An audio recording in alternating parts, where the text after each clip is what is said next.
Next up, we have a panel discussion on the impact of digital transformation on citizens. For this, please join me in welcoming on stage V. Uday Kumar, Deputy Director General, National Informatics Center, Dr. Sushil Kumar Meher, CIO, All India Institute of Medical Sciences, Delhi, Sudeesh VC, Group General Manager IT, Indian Railway Catering and Tourism Corporation, Alok Shankar Pandey, Group General Manager IT and CISO, Dedicated Freight Corridor Corporation of India, Anil Kumar Choudhary, Chief General Manager, Technical Projects, Energy Efficiency Services Limited, Anway Bilas Sengupta, Deputy General Manager, Alt-CISO, Grid Controller of India Limited, Shwetabh Verma, General Manager, RDSS, Power Finance Corporation Limited, Vibhor Gupta, General Manager, IT, NHPC Limited, Dipan Kumar Sahu, Assistant Innovation Director, Innovation Cell, Ministry of Education, Government of India. Please welcome all our esteemed panelists with a big round of applause. In order to moderate the session, I request Sandeep Bandivdekar, Director Sales, Public Sector, Microsoft India and South Asia to join us. I request our audience to please welcome all our panelists with a big round of applause. Good afternoon, everyone. It's my privilege to join the esteemed panel here. Just a round of applause for all the esteemed panel, please. Firstly, I just wanted to start by saying a big thank you to all of you for taking busy time out on a weekday and coming all the way here. And then a big thank you to all the esteemed panel. I think through the day you've heard about how AI is really impacting, and we're talking government specifically today.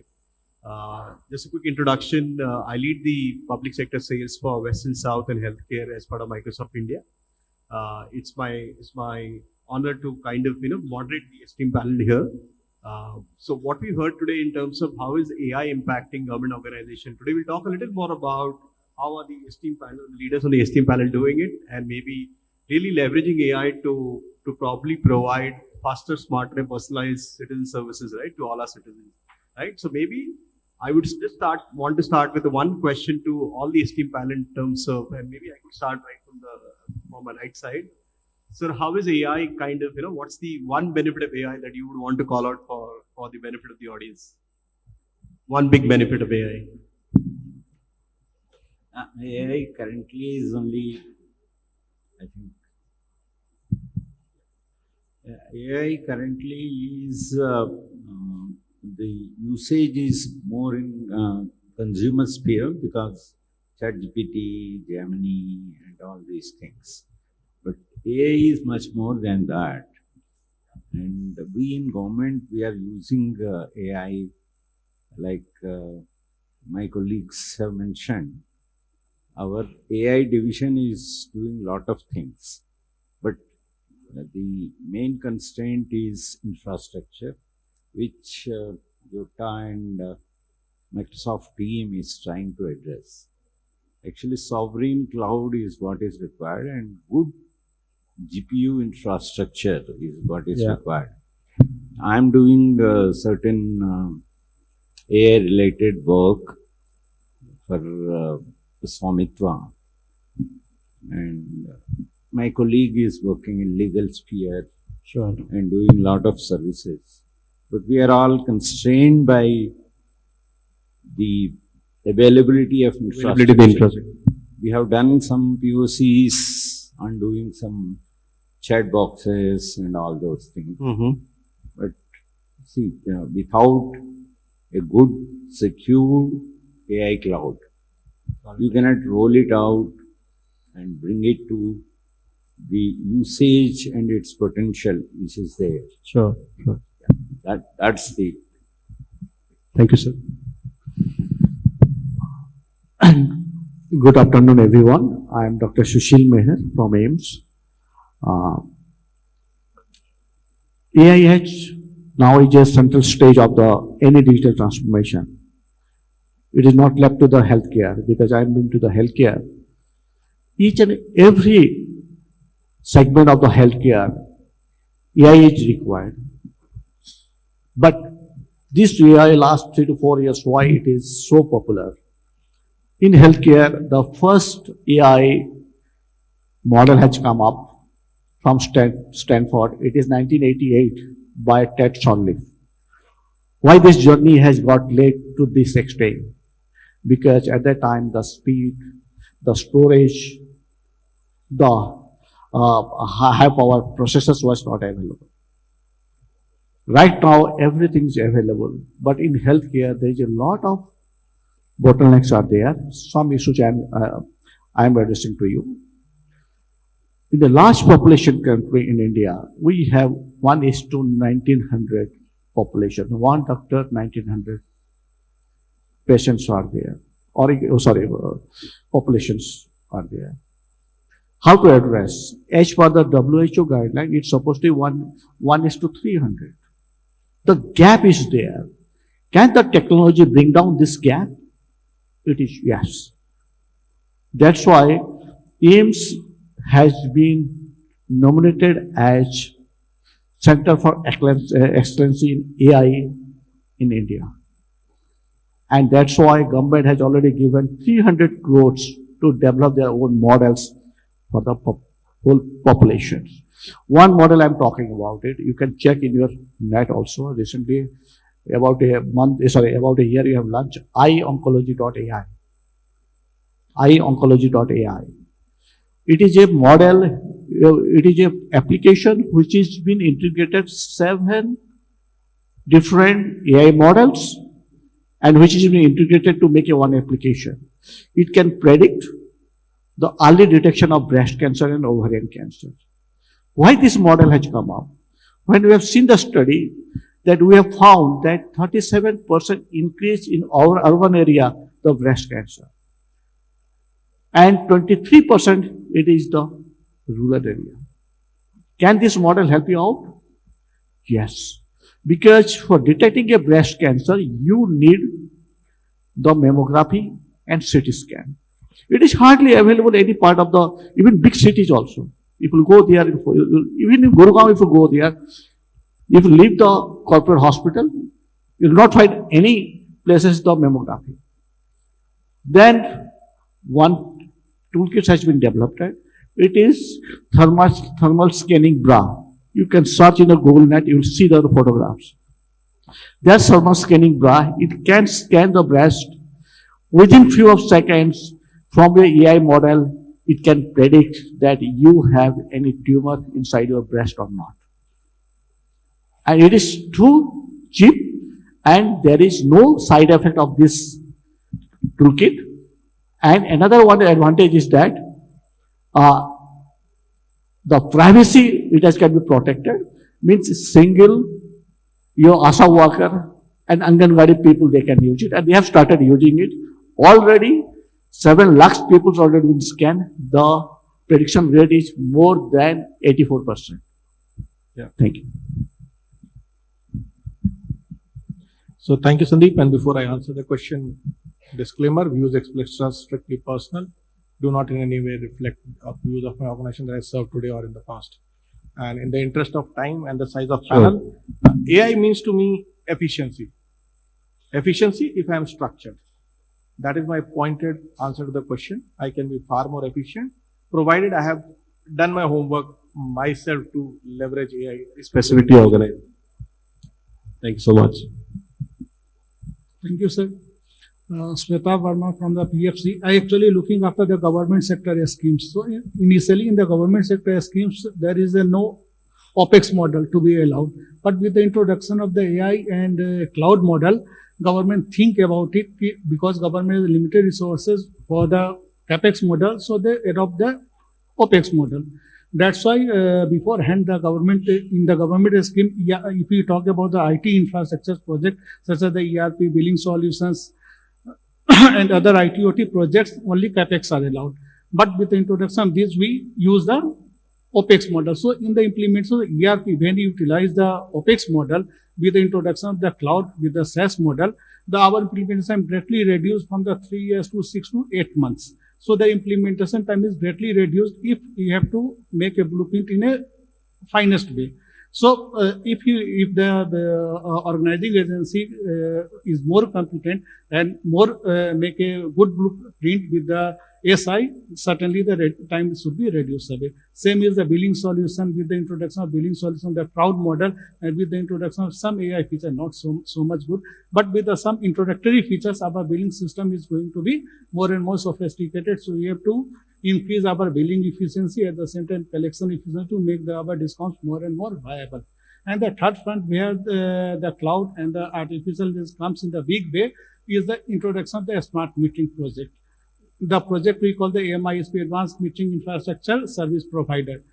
So under the RDSS project, about at 20 crores of the meter to be smart meter to be installed throughout the India. At present, we get cross the 3 crore marks.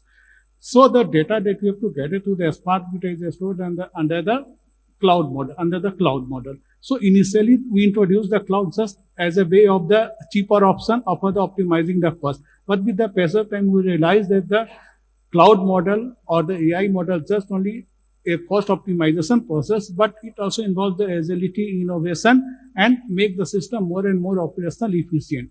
With the introduction of the cloud model, we make the data analytics more and more effective, so that we make the smart metering implementation of the most and most sophisticated around the world. We have introduced all the modules which are able to generate the data for the better forecasting of the energies, so that we, on the onset of the 29 and 30, we make our power more and more affordable and cheaper and more reliable. Third stage, where we have to introduce the cloud operations and AI model in the SCADA, although in a limited way, because all the data of the SCADA are not put up to the cloud, but we still run a pilot project. If it gets successful, we think about it for incorporation in the next government sector schemes. So these are the things where we have to employ our cloud model. Within our SaaS, we increases our operational efficiency of the discoms, make it more viable, so that they forecast better, they get the cheaper power to our citizens. So that since India, our government has a vision to make the India as a manufacturing hub. So every time we have to increase our tariff does not make sense. It makes only sense we have to optimize our resources in a better way with the introduction of the AI, so that the cheaper power is available. So we have to make the India as a manufacturing hub.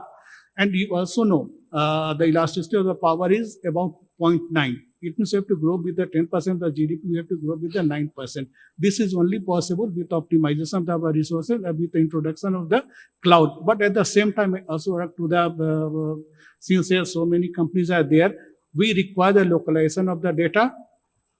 It is an urgent need of the hour. We have to increase our MNC. So you have to think about in direction, because in the coming day, these methods and these options are going to be more and more restricted for the data security of the India. Thank you, sir. I think on a lighter note, he said tariff is a very sensitive topic right now. So, yeah, okay, sir. Because we have to think about the cost-based tariff. Absolutely, sir, absolutely. So it's all about leveraging various models, yeah, and using analytics. Yeah. Thank you, Sudeep. I will just tell that I am from Energy Efficiency Services Limited, which has got a mandate for implementing energy efficiency measures in entire India. So, if you talk about, we are talking about AI and everything, and the AI, these things will be only helpful when it will touch across all sectors and entire mass of India. Basically, all kinds of knowledge and data is there with our internet and digital infrastructure. And when it is a personal usage of that, when it becomes personalized, then only AI has its function. AI is just like a person telling to you something like any advice. So that kind of thing. Assistant. So AI has to be like that. So then only it will be touching the entire masses. And you see the energy front, our per capita energy consumption is 1/13 of a developed country. So our energy needs will be 13 times by year 2040, something like that, when we are aspiring that we will be a developed country. So 13 times energy from where you will be meeting? From the thermal storage, from thermal power plant or renewables, from where? So energy efficiency is one kind of production of energy also. Sure. So you have to be very energy efficient. So three kinds of energy sources will be there. So energy efficiency will play a very great part of that. So it will be touching entire ecosystem. Your electric vehicles will be there, ecosystem electric vehicles, smart meterings will be there. All kinds of energy efficient lightings will be there. Even if you put the efficient lightings, then controls saves another 20%. So that kind of potentials is there. And when decentralized power systems are coming, if let's say we are deploying a program of cold storages program at the farm gate level, 10 metric ton cold storage, 15 kilowatt peak solar panels will be there. So these are the decentralized power systems operating at the various village levels. 2.5 lakhs of cold storages will be required in India by 2032. So these are the decentralized power systems already working. So these are to be integrated. So AI systems are going to be in big way, because normal systems will not be able to cope up in such kinds of integration, because power is very much fluctuating thing, and the decentralized systems and storages will also come into the picture. So opportunities are endless, and we have to integrate ourselves very efficiently and very diligently. I am urging to all the organizations there who can do these things for us, because we actually implement and scale up the projects for implementation of energy efficiency measures in India. Hence, you need a large infrastructure as well to support it. Anway. Thank you. So it's a very difficult question to really sum up the advantages of AI in one point. So you can list so many, and I won't be basically touching my industry specific thing because the question does not need that. But I believe, obviously, AI is possibly the biggest enabler for the fourth industrial revolution, which we are seeing, or which is on roll. And one of the biggest advantage of AI in comparison to similar other technologies which has created certain industrial revolution in past is its enabling power of usage and penetrating to the mass. As rightly pointed out by some of the other speakers, that use of AI is, and most of the front-ending AI tools, use of AI is so simplistic. You don't require a technical skill set to handle that. Even sort of some person in the remote village sitting, maybe not that much educated, also can gain certain advantage, certain intelligence from these type of AI tool. And that possibly is the biggest, in my opinion, is the biggest advantage of AI in comparison to any other analytical tools or any other tools which we have seen in past. And possibly this specific advantage or this specific feature of AI is where you can use the tool as per your wish, based on your own criteria and your own wisdom, that enables individual more through this tool. And that is what my take is. Thank you, Anway.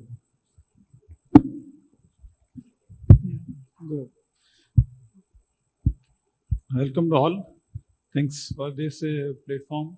And as such, I am working in NHPC, that is in renewable area, power generation. As our Mr. A.B. Gupta told that it is also a biggest enabler, and AI is must be used. Everybody is using AI knowingly or unknowingly. Both are, everybody is using. The use of AI should be organization should use in a responsible way, not just to use the AI that it is everybody is saying that AI is profitable and all these things, but it should be used in a reasonable way, and it should be for the growth of or beneficial for the public. Sure. Thank you.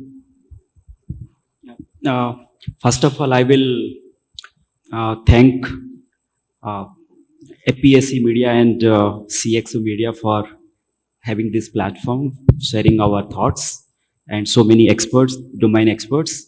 And congratulations to Yotta and Microsoft for having this collaborative platform to give more powers to Atmanirbhar Bharat and making India self-reliant, and further achieving the democratization, the AI, and transforming the AI industry in our country. So coming to your question, for me, in a single sentence, if I will tell, AI is indispensable and essential for each and every individual, irrespective of the age, profession, and both your professional and the personal life. There is no sector untouched. That means it is going to be an essential component. It is not going to be an option now. So if you have to survive in this world, you have to flourish, you have to contribute to the societal development, then you have to rely on the AI. And without this, there is no second option. Neither you have to, the Darwin's theory, survival of fittest, and struggle for existence, is the AI is the things we have to embrace, neither you have to get out of the market. Yeah, thank you, Dipan. I am from the Indian Railways and now presently working as Group General Manager IT in IRCTC, and I am the CEO of IRCTC Payments Limited also. That is the new subsidiary being formed by IRCTC.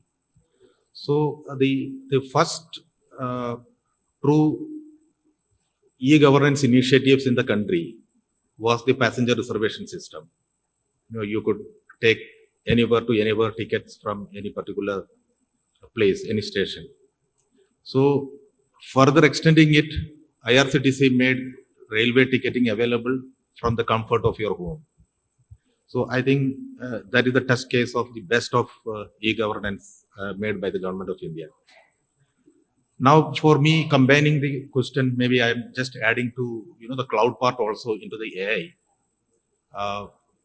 For me, AI is about go-to-market, faster go-to-market, the ensuring a seamless user journey for the customer, engagement from end to end, from the pre-planning to the post-conclusion of the journey, and innovation and customer service at scale. We have sort of implemented a number of projects using both cloud and the AI.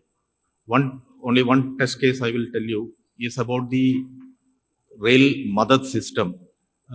I hope those who are traveling in train, we find some issues. And the best way to address is a rail Madad. You can call 139 number and the service is there, the assistance will be there by the time you reach the next station. That is the implementation of the AI probably in the country, I would say, at population scale. Just to give you an idea, before we move to cloud and use AI, basically we are using natural language processing, automatic speech recognition, and then we are using ML to train the model. And we are basically using multi-cloud strategy. It is actually hosted in 3 clouds, 3 of those hyperscalers. And the call volume increases tremendously.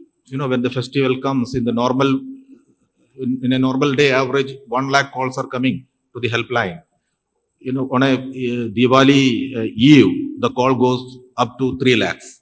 So it is not humanly possible to address those customer concerns.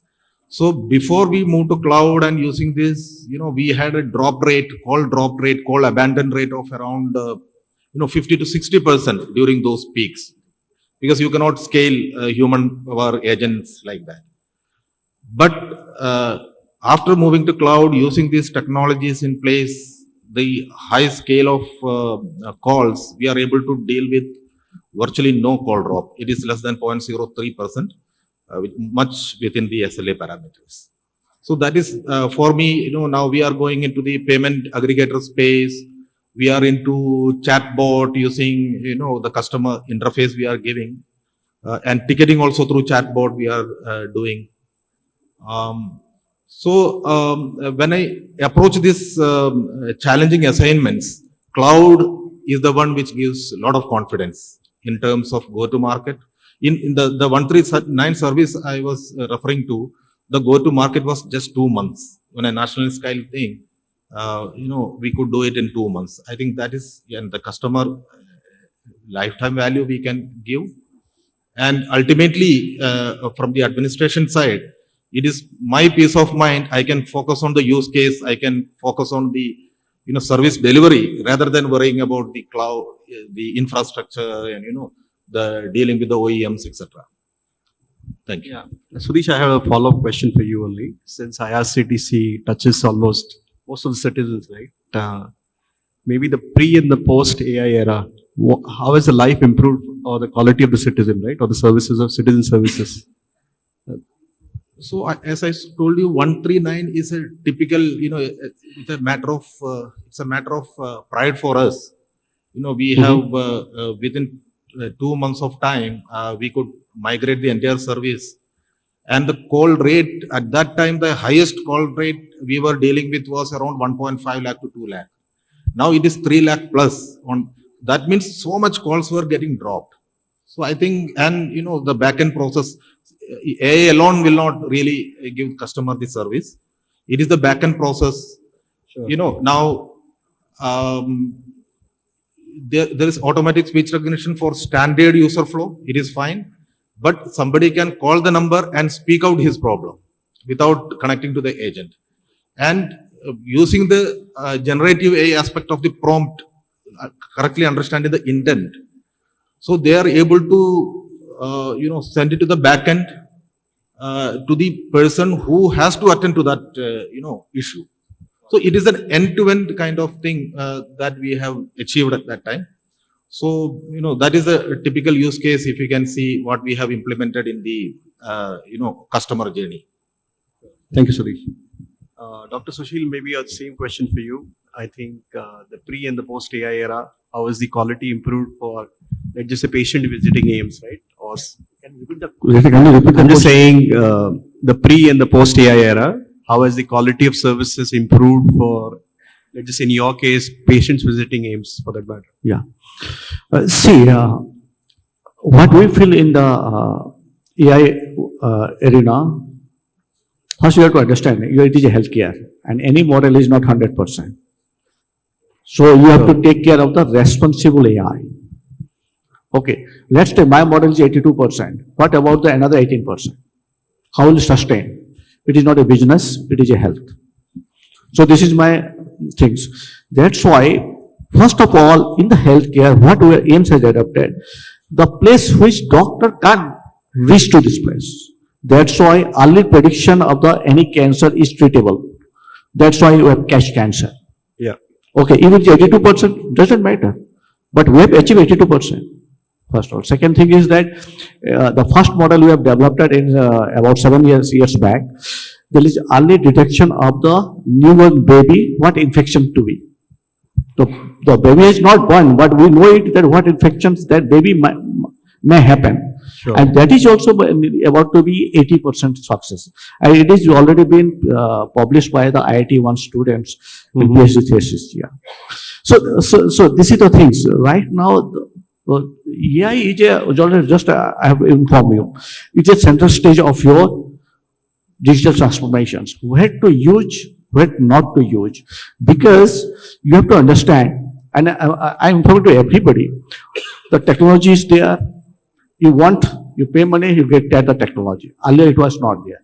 But AI is such a thing, you have to use very carefully. It is not a software, it is a model where you are using your data. The biasness, unknown biasness, lot of things are there which you have to take care of that. And it is really a painful because you do not have any AI regulatory, which is coming very soon by Government of India. Yeah.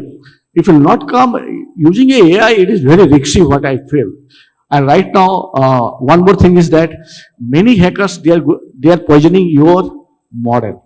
Be careful when you are using it. You don't know your model is correct or not.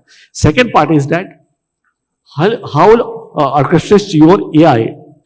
When you have checked the AI, do you know that how much data is required to train this model? Nobody knows. Yeah. Nobody knows. Who can say? To train a model, how much data is required? Anybody can answer? As per research paper, it is 5,000 complete clean data. Yeah. Minimum. And if this prediction will come above 60%, you start using it.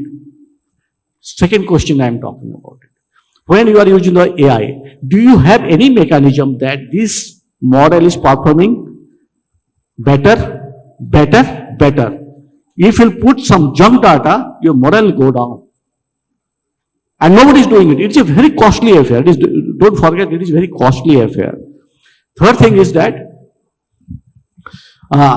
when we are using a model, ethically, is there or not? Is it approved or not? When I am taking a patient data is, the patient itself is the owner. I am the custodian.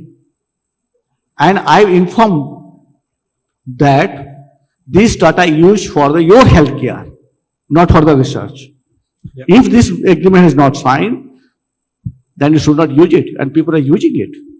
If you use, you have to take some permissions. That's why COVID data has not been done for publics to use for it, because many people are interested to use the COVID data for research. So this is my Sure. Yeah, thank you. Thank you, Sushil. Alok ji, if I can come to you next. I think we've heard about some of the advantages, right? How life is improved for a common citizen. But when organizations like yours go for deployment of AI, I'm sure there are challenges like deepfakes, inherent biases. How do you probably go about in terms of tackling some of those challenges? That's a very interesting question, and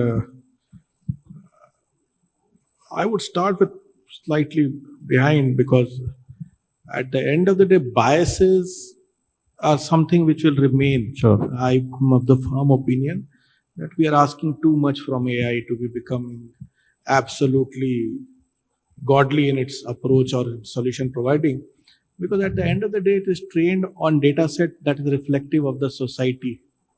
So if the society has bias, the data has bias. If it learns through those data, no matter, I can never be normalized to the extent that I say I don't have any bias. Yeah. So on every topic, you will have certain biases, and that will get reflected in data, and that will get reflected in the model that you have trained. So I think we should learn to live with a certain degree of bias, and which is reflective in the confidence level of the algorithms that are there, that this is the kind of confidence level with which it reports accurately. Obviously, the antidote to bias is again an organizational perspective, and I'll talk only in terms of enterprise, is an organizational perspective where you curate the data as much as possible, and to ensure that that bias is not there for that particular business Sure. use case. Yeah. So bias is also case to case basis. The kind of bias that we talk are generic and very both horizontally and vertically very spread. So business use case basis, you can control bias, that is within the framework that you're talking of, boundary conditions. You can control bias contextual to the business case. Now coming to the deepfakes part of it. Yeah. Deepfakes are bane of the technology. Every technology can be used in a particular way, particular manner. One part of detecting deepfake is the regulatory aspect of it, Yes. where a lot of work is already happening, especially in the EU AI Act or the AI Act being mulled by US. Even Niti Aayog has done certain wonderful job in our case, where you are using it to label it that the content has been generated using AI. But then at the end of the day, it is also the function of the use case of the use fake. If my purpose of generating that fake is to commit a fraud, I would obviously not. In the first, the intent is not non-regulatory compliant. Got it. So how do you regulate that is a big challenge. So there you will have to, it is always cops, the thieves are ahead of the cops. So there you will have to kind of always do a catching up game. You can bring in awareness, you can bring in safeguards, you can have guardrails, but you will never be able to make a system that's foolproof of fakes, because if some content is being generated in a particular manner supported by a system, to some extent you can still check it with a counter system using AI to some extent. Yeah. But that still does not antidote also will there. not be able to use. So in business context, it's still reduced, but in larger context, I don't think we will Sure. be able to. Thank you, Alok ji. Anway, can I ask you the same question? Yeah. Obviously, same question, but I need to deliver a different answer. That's a big challenge in Thank fact. you. And AI helps in that. that lot, in fact. In fact, you can generate different output from when you train your model differently, giving a different bias of data to AI. But we are not being, our brain are not being properly trained like that, possibly. Anyway, I'm not diverting from the topic, not taking much time.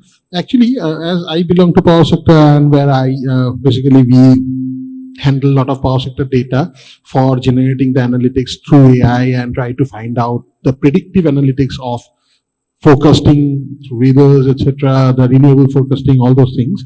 It is very important, as rightly pointed out, that how diverse I am giving the data, how I am basically analyzing before I give this data to AI. I am analyzing data for its accuracy, as well as I am eliminating the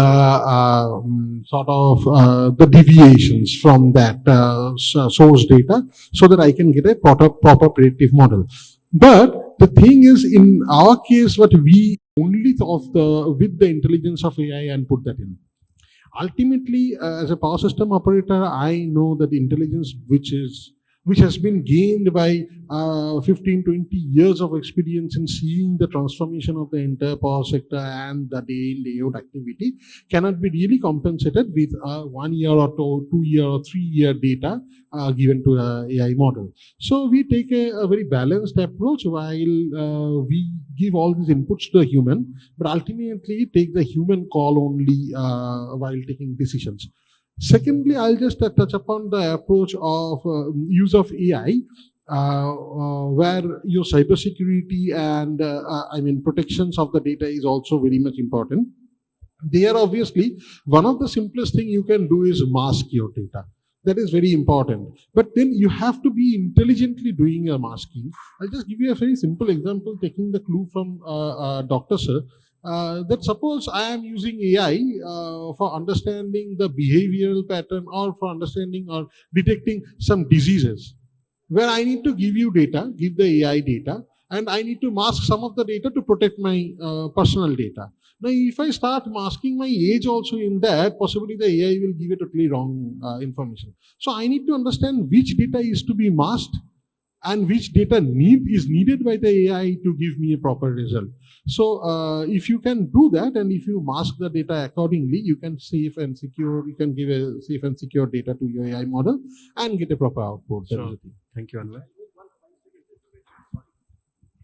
Yes, One sir. thing that I would want to highlight again with respect to fakes and the challenges of AI was at times beat the USP of the product, and which has been done, actually should have been answered by Sudeesh ji, but I'm stealing his thunder, has been done very effectively by IRCTC. You had this problem of bots booking tickets, all the car tickets not being available. Yeah, correct. So that was a function of speed, which was beaten by counter speed. You said, okay, let's slow down the process, go and authenticate yourself with Aadhaar and come back. So at times you say, okay, it's a 100-meter race, gold medal will not go to someone who comes first, it will go to someone who has gone through the correct route and reached the destination. Correct. Thank you for highlighting. Yes, Uday ji. Yeah. Regarding challenges, if you see recently OpenAI has come out with a paper on hallucination. Actually, if you read the literature, I go through the literature on a regular basis. The 25 started with agentic AI, lot of research on agentic AI. And suddenly you see, after release of the GPT-5,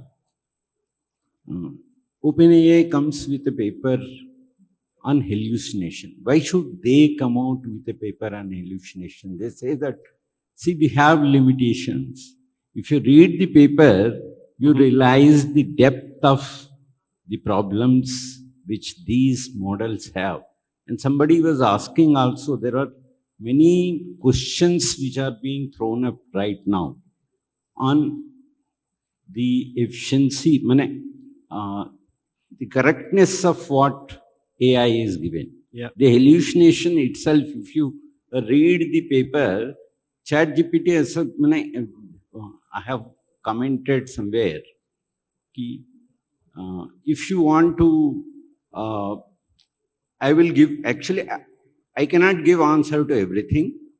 So when I give an answer, I'll try to give you the best answer. Best answer may be wrong.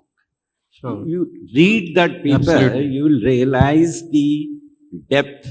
Of late, what is happening is there is a lot of AI evaluations. Yeah.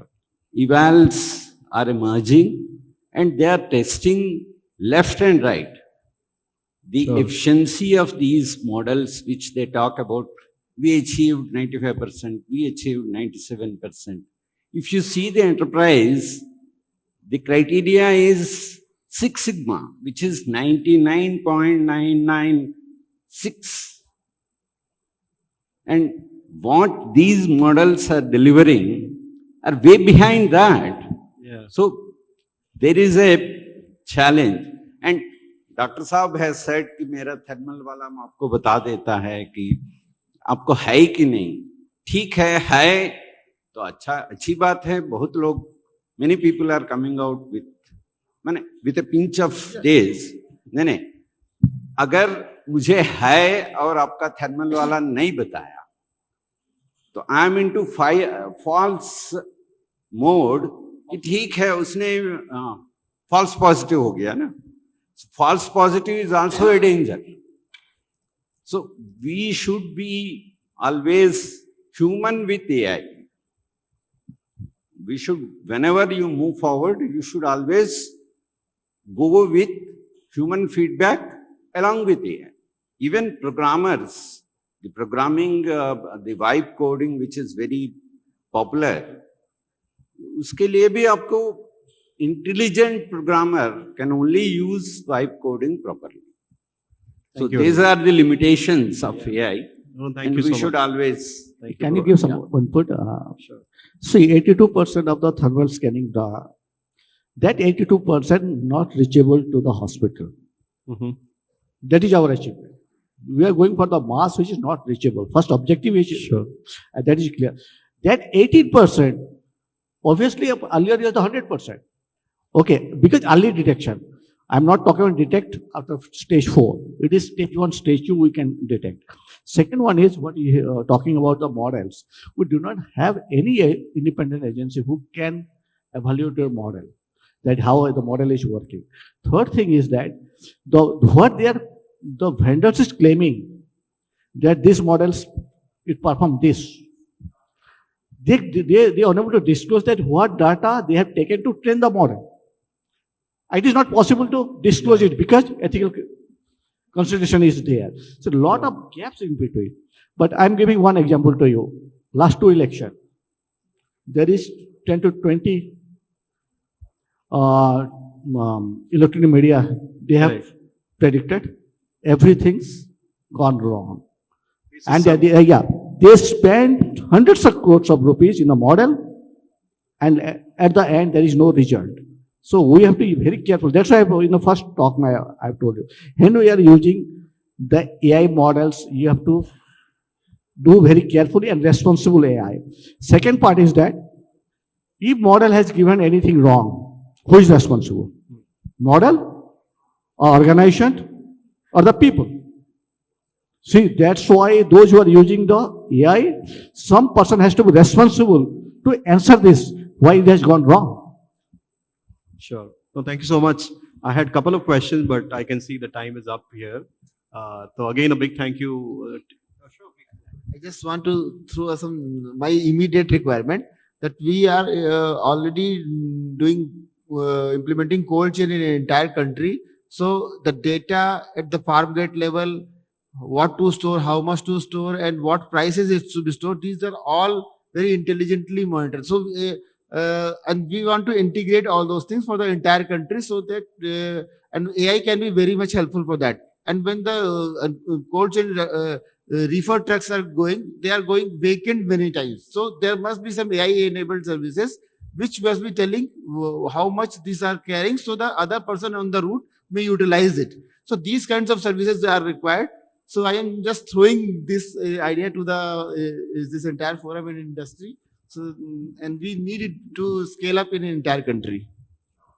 So thank you so much. As I mentioned, I had a couple of questions more, but I can see the time is up. Thank you, Uday ji. Thank you, Dr. Sir. Thank you to the esteemed panel for joining here. And thanks for taking time. Okay, thank you everyone.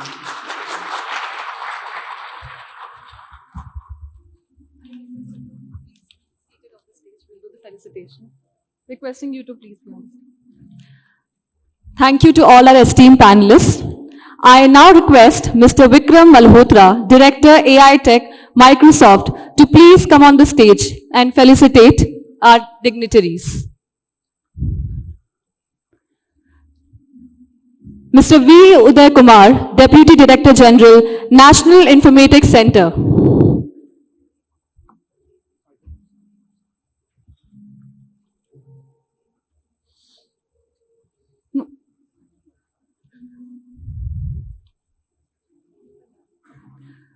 Mr. V. Uday Kumar, Deputy Director General, National Informatics Center.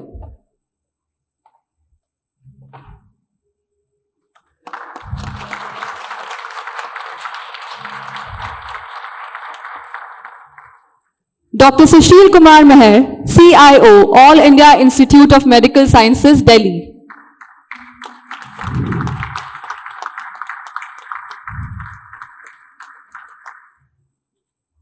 Mr. Sudeesh VC, Group General Manager IT, Indian Railway Catering and Tourism Corporation. Now, I request Mr. Bhavesh Adya to join us and please felicitate our guests. Mr. Alok Shankar Pandey, Group General Manager, IT and CISO, Dedicated Freight Corridor Corporation of India.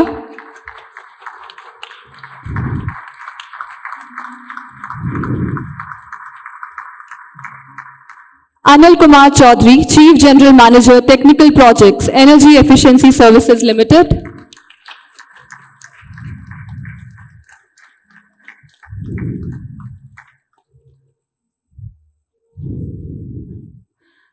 Mr. Anway Bilas Sengupta, Deputy General Manager, Alt-CISO, Grid Controller of India Limited.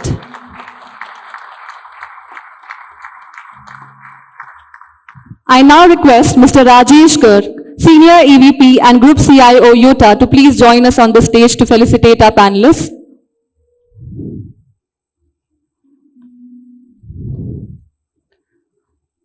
Mr. Shwetabh Verma, General Manager, RDSS, Power Finance Corporation Limited.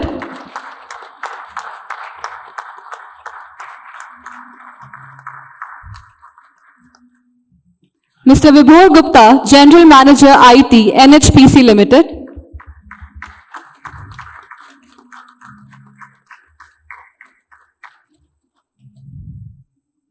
I now request Mr. Sunendu Bhattacharya, Senior EVP Utah, to please join us on the stage to felicitate our panelists.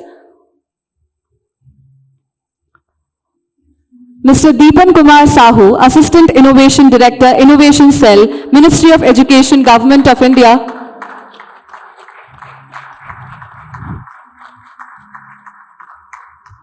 Mr. Sandeep Bandivdekar, Director Sales, Public Sector, Microsoft India and South Asia.